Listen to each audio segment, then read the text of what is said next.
Hey everyone, welcome to fourth pillar academy. আজকে আমরা আরেকটা যে টপিক নিয়ে কথা বলবো, সেই টপিকটা হলো ইন্ডিয়ান পার্সপেক্টিভস অফ কমিউনিকেশন। আমি একদম basic Indian perspective of communication, মানে আমাদের কমিউনিকেশনের ক্ষেত্রে ইন্ডিয়ান পার্সপেক্টিভ কী কী রয়েছে, কী কী জিনিস আমাদের কমিউনিকেশন মানে ইন্ডিয়ান কমিউনিকেশনকে কী কী জিনিস ইনফ্লুয়েন্স করে, কোন কোন ফিলোসফি বা আরও যে ধরনের জিনিস রয়েছে যেগুলো আমাদের ইন্ডিয়ান কমিউনিকেশনকে ইনফ্লুয়েন্স করে এবং ইন্ডিয়ান কমিউনিকেশনের সেগুলো সোল বলতে পারি আমরা, যেটা কিনা আমাদের ওয়েস্টার্ন কমিউনিকেশনের থেকে পুরোপুরিভাবে ডিফারেন্সিয়েট করে এবং আমাদের কমিউনিকেশন প্রসেস অন্যদের থেকে যে আলাদা এবং অন্যরকম সেটা পুরো ডিফাইন করে। তো আমি সেই সমস্ত পার্সপেক্টিভগুলোকেই আজকে আমাদের টপিকের মাধ্যমে বোঝানোর চেষ্টা করব। তো শুরু করা যাক সেই topic. Indian perspective of communication, বা আমরা যদি দেখি আমাদের কমিউনিকেশন কিন্তু মানে ডিপলি রুটেড, যদি আমরা বলি আমাদের কমিউনিকেশন কিন্তু ডিপলি রুটেড কি philosophical, cultural and spiritual tradition. মানে আমরা যদি দেখি ওয়েস্টার্ন কমিউনিকেশনের ক্ষেত্রে, সেখানে কিন্তু ইন্ট্রাপার্সোনাল কমিউনিকেশন বা ট্রান্সপার্সোনাল কমিউনিকেশন যেগুলোকে আমরা বলি, মানে সেলফ রিয়েলাইজেশন বা যেটা আমরা ট্রান্সপার্সোনাল কমিউনিকেশন, বিয়ন্ড সেলফ গিয়ে যে কমিউনিকেশন, এই ধরনের কথা কিন্তু ওয়েস্টার্ন পার্সপেক্টিভ বলে না। কিন্তু আমরা যদি আমাদের ইতিহাস দেখি, কালচার দেখি, ফিলোসফিক্যাল ব্যাকগ্রাউন্ড দেখি, সেখানে কিন্তু আমাদের কমিউনিকেশন প্রসেসটা কিন্তু পুরোপুরিভাবে অন্যরকম। আমরা কমিউনিকেশনটাকে শুধু একটা information, just like information exchange, এইটুকুতেই থেমে থাকি না। আমরা কমিউনিকেশন প্রসেসটাকে কিন্তু সেলফ রিয়ালাইজেশন, লিবারেশন, এই সমস্ত জিনিস দিয়েও এক্সপ্লেন করি, বা এই সমস্ত জিনিসের মাধ্যমেও আমাদের কিন্তু কমিউনিকেশন প্রসেসটা বোঝার চেষ্টা করি, এবং আমাদের ক্ষেত্রে সেই জিনিসটা কিন্তু খুব ইম্পর্টেন্ট। আমরা যদি দেখি মানে পুরোনো দিনের কথা, সেখানে কিভাবে কমিউনিকেশন হতো বা কমিউনিকেশন প্রসেস কী ধরনের ছিল, সেখানে আমরা কিন্তু দেখতে পারবো যোগা, মেডিটেশন, বিভিন্ন যে সমস্ত আমাদের ফিলোসফিক্যাল লিডার্সরা রয়েছেন বা গুরুরা যারা রয়েছিলেন, তারা কিন্তু কমিউনিকেশন প্রসেসটাকে ব্যবহার করতেন শুধুমাত্র ইনফরমেশন এক্সচেঞ্জের জন্য নয়, সেটাকে তারা যতটা প্রপার ওয়েতে, যতটা ভালোভাবে ইউজ করে সমাজের কল্যাণ, মানুষের কল্যাণ করা যায়, সেই জিনিসটা কিন্তু তারা করতো। এবং ইন্ডিয়ান পার্সপেক্টিভের মধ্যে যেমন সাধারণীকরণের কনসেপ্ট রয়েছে, তার সাথে কিন্তু আরও নানা ধরনের ট্র্যাডিশনাল কনসেপ্টসও রয়েছে। এবার সেগুলো আমরা এক এক করে দেখব। তো আমরা যদি দেখি যে আমাদের ইন্ডিয়ান কমিউনিকেশনের একদম ফিলোসফিক্যাল ফাউন্ডেশন কি, তাহলে কিন্তু প্রথম যে কথা উঠেছে ভরতমুনির নাট্যশাস্ত্র।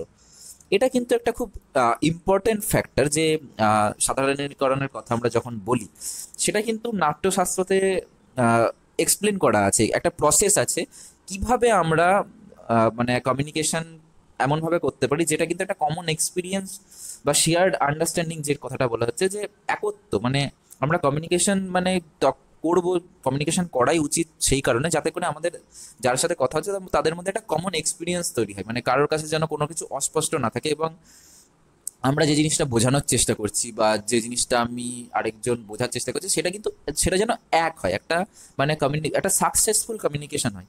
এবং সাকসেসফুল কমিউনিকেশনের প্রসেসটা কিন্তু নাট্যশাস্ত্রতে এই পরাপশন্তি এরকম অনেকগুলো স্টেপ কিছু কিছু রয়েছে, যেগুলো দিয়ে খুব ভালোভাবে এক্সপ্লেন করা হয়েছে।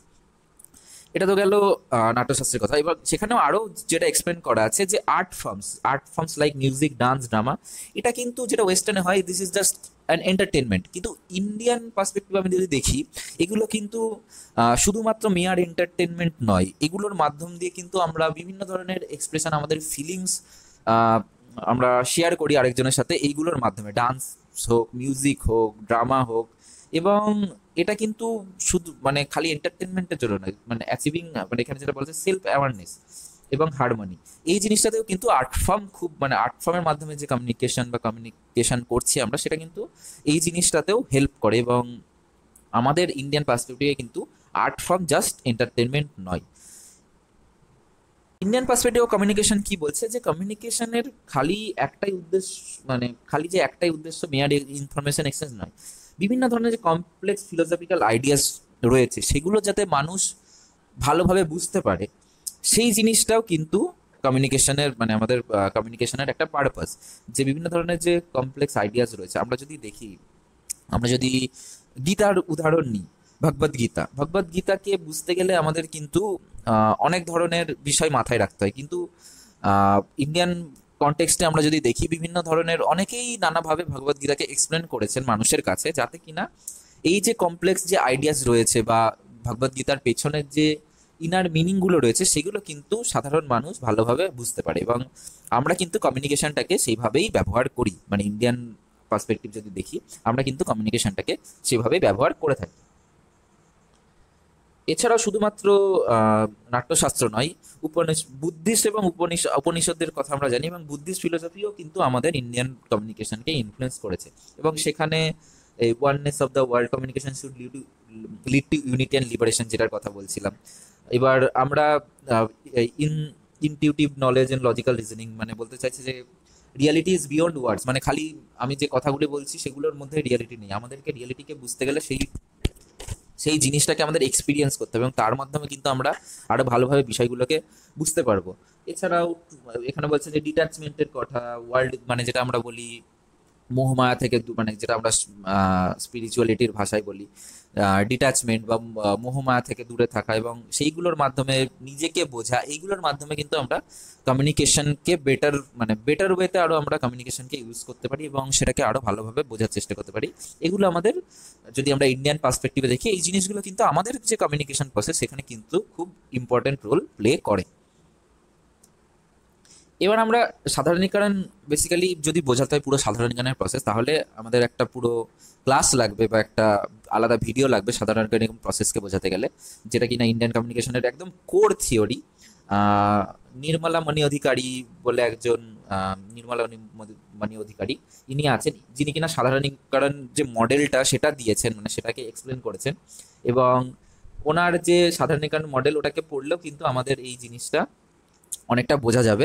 এখানে আমি সাধারণীকরণটা একদম বেসিক ভাবে বোঝানোর চেষ্টা করব, আমি পুরো প্রসেসটাকে কি কি স্টেপস রয়েছে স্টেপস ওয়াইজ আমি এখন এটাতে বোঝাবো না, জাস্ট বেসিক কনসেপ্ট যে সাধারণীকরণ কি এবং সাধারণীকরণ মানে কি এবং সাধারণীকরণের মাধ্যমে কি হয় সেই জিনিসটা আমি এখানে জাস্ট এক্সপ্লেন করবো।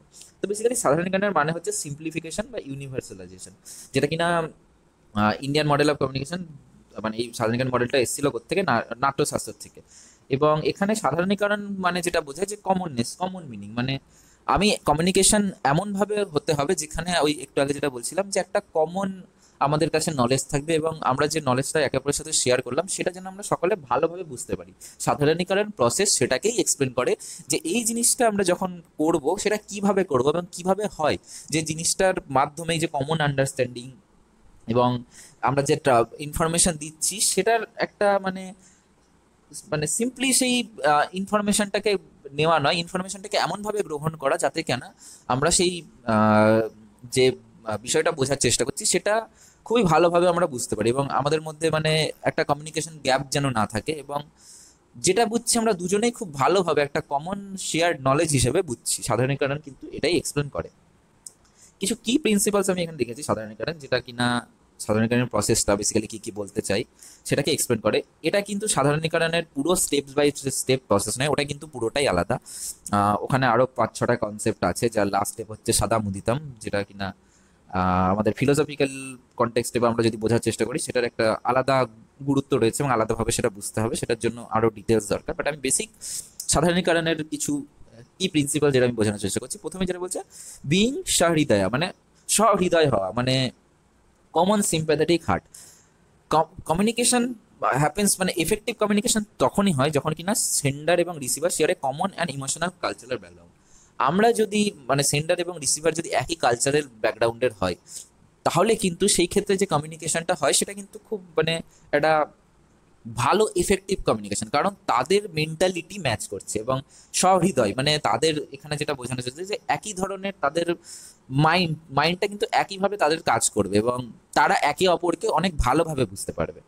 পরেরটা কি বলছে রসের উৎপত্তি, যেখানে কমিউনিকেশন কি করে, কমিউনিকেশন ইমোশন এবং এস্থেটিক প্লেজার অডিয়েন্সের মধ্যে তৈরি করে। যখন আমি কোনো মানে দেখা গেল আমি অনেক সময় হয় আমরা কোনো নাটক দেখে বা কোনো সিনেমা দেখে বা কোনো গান শুনে আমরা ইমোশনাল হয়ে যাই, এটাও কিন্তু এক ধরনের কমিউনিকেশন। মানে এই কমিউনিকেশনটা তখনই হয় যখন আমরা সেটার সাথে খুব রিলেট করতে পারি, এবং যেখানে রাসা অর্থাৎ ইমোশন সেই জিনিসটাই উঠে আসে সেখান থেকে, যখন কিনা ওই যে গানের মাধ্যমে কেউ যে কমিউনিকেশনটা করার চেষ্টা করছে সেটার সাথে আমি এক হয়ে গেছি এবং তার ফলে আমার মধ্যে একটা ইমোশন তৈরি হয়েছে। আমাদের এখানে যে ইন্ডিয়ান কনসেপ্টের একটা খুব ইম্পর্টেন্ট এবং সাধারণীকরণ যে reception over expression, western communication কি করে, এক্সপ্রেশনকে প্রায়োরিটাইজ দেয়। ইন্ডিয়ান কমিউনিকেশন কি করে, যে মানে ফোকাস করে how the audience interprets and internalises the message. মানে আমি যে কমিউনিকেশনটা করছি সেটা যে অডিয়েন্স, সে সেটাকে কিভাবে গ্রহণ করছে এবং ইন্টারপ্রেট করছে এবং সে কিভাবে সেটার সাথে রিলেট করছে, এই জিনিসটাকে আমরা ইম্পর্টেন্স দিই। সিম্বলিক মেটাফোর, যেমন একটু আগে নাট্যশাস্ত্রের এক্সপ্লেন দিয়ে বলছিলাম যে আর্ট মেয়ারলি আমাদের এন্টারটেনমেন্ট নয়, এবং শুধুমাত্র বিভিন্ন ধরনের আর্ট ফর্ম নয়, রিলিজিয়াস টেক্সট, স্টোরি টেলিং, এইগুলোর মাধ্যমে আমরা কিন্তু কমিউনিকেশন করার চেষ্টা করি, রাদার ডিরেক্ট স্পিচিং। আমরা যদি সহজ পাঠ দেখি বা ছোটবেলায় আমরা অন্যান্য যে গল্পের বই, আমরা যদি বিভিন্ন যে গল্পের বইগুলো রয়েছে ছোটবেলার, সেগুলো আমরা যদি পড়ি তাহলে দেখবো সেখানেও কিন্তু আমাদেরকে মানে বোঝানো হয়েছে ডিরেক্ট স্পিচের থেকে স্টোরি টেলিং বা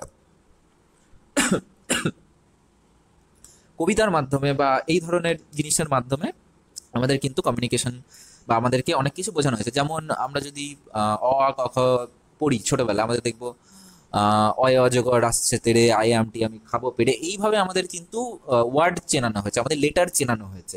তো শুধুমাত্র ডিরেক্ট স্পিচ নয়, আমরা কিন্তু কমিউনিকেশনটাকে এইভাবেও ব্যবহার করে থাকি।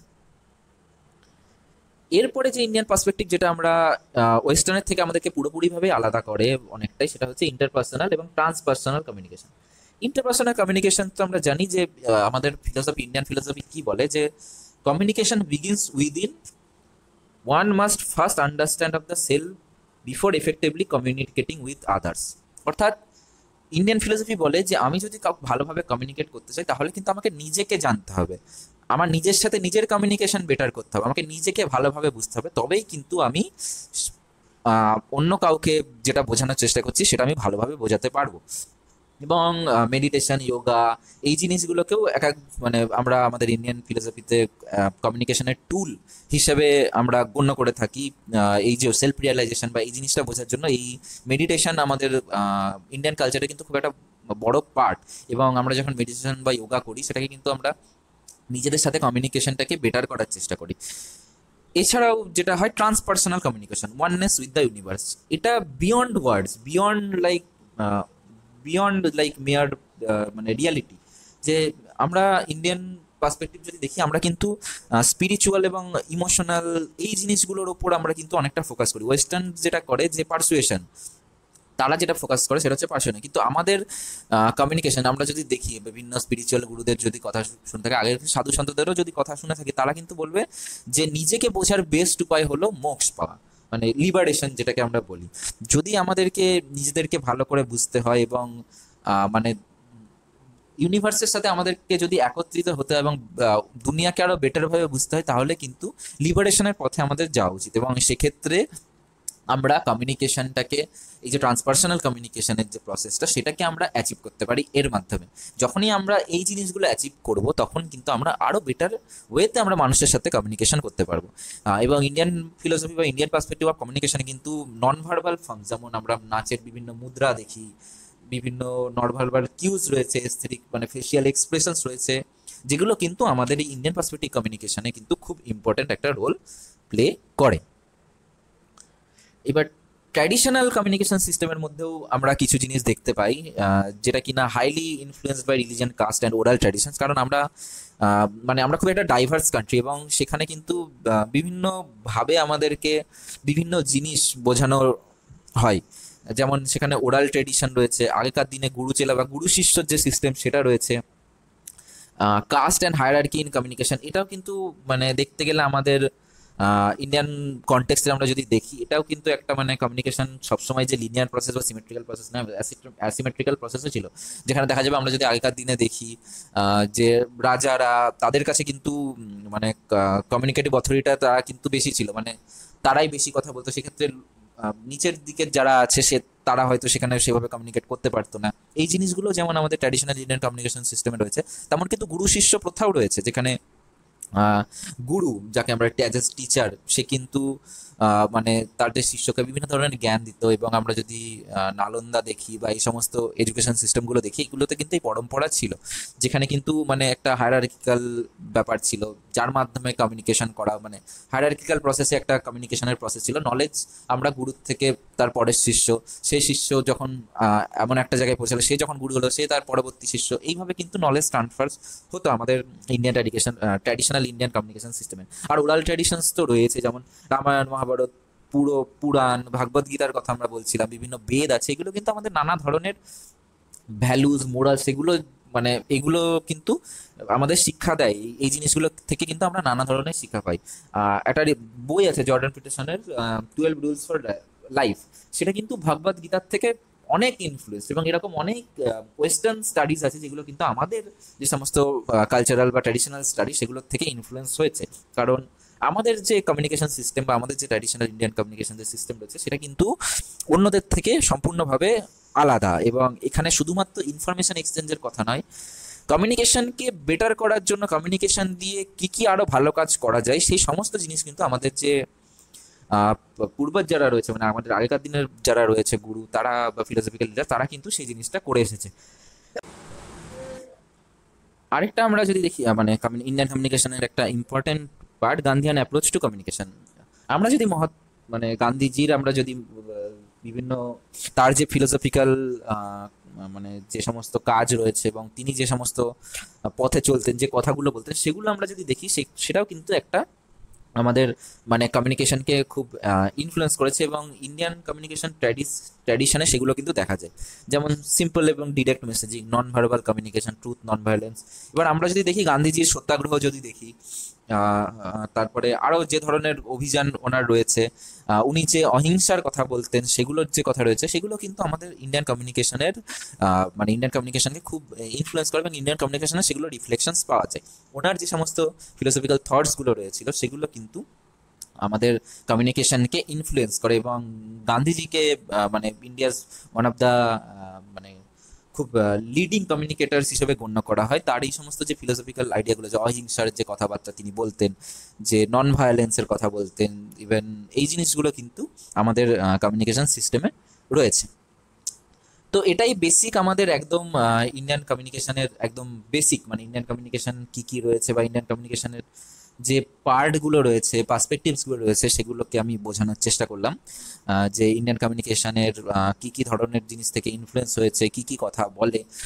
সাধারণীকরণের পার্টটার জন্য ওটা বুঝতে গেলে আমাদের পুরো একটা আলাদা ক্লাস লাগবে, কারণ ওটার একটা অনেক প্রসেস রয়েছে। এবং নির্মলা মণি অধিকারী সাধারণীকরণ মডেল, নাট্যশাস্ত্র, কিভাবে সেটা ইনফ্লুয়েন্স করছে জিনিসগুলোকে, এই জিনিসগুলোকে বুঝতে হবে। But overall Indian perspective of communication যদি আমরা বোঝার চেষ্টা করি, এবং ওয়েস্টার্ন কমিউনিকেশন থিওরিজ বা পার্সপেক্টিভের সাথে ওয়েস্টার্ন কমিউনিকেশন পার্সপেক্টিভের সাথে আমাদের কি ডিফারেন্স রয়েছে, আমরা কিন্তু সেই জিনিসটা এখানে বোঝার চেষ্টা করলাম। তো আজকের ভিডিও এইটুকুই, আবার দেখা হচ্ছে পরের ভিডিওতে। ভিডিওটি ভালো লেগে থাকলে ডেফিনেটলি লাইক, কমেন্ট, সাবস্ক্রাইব করতে ভুলবে না, and do share this with your friends, and see you soon.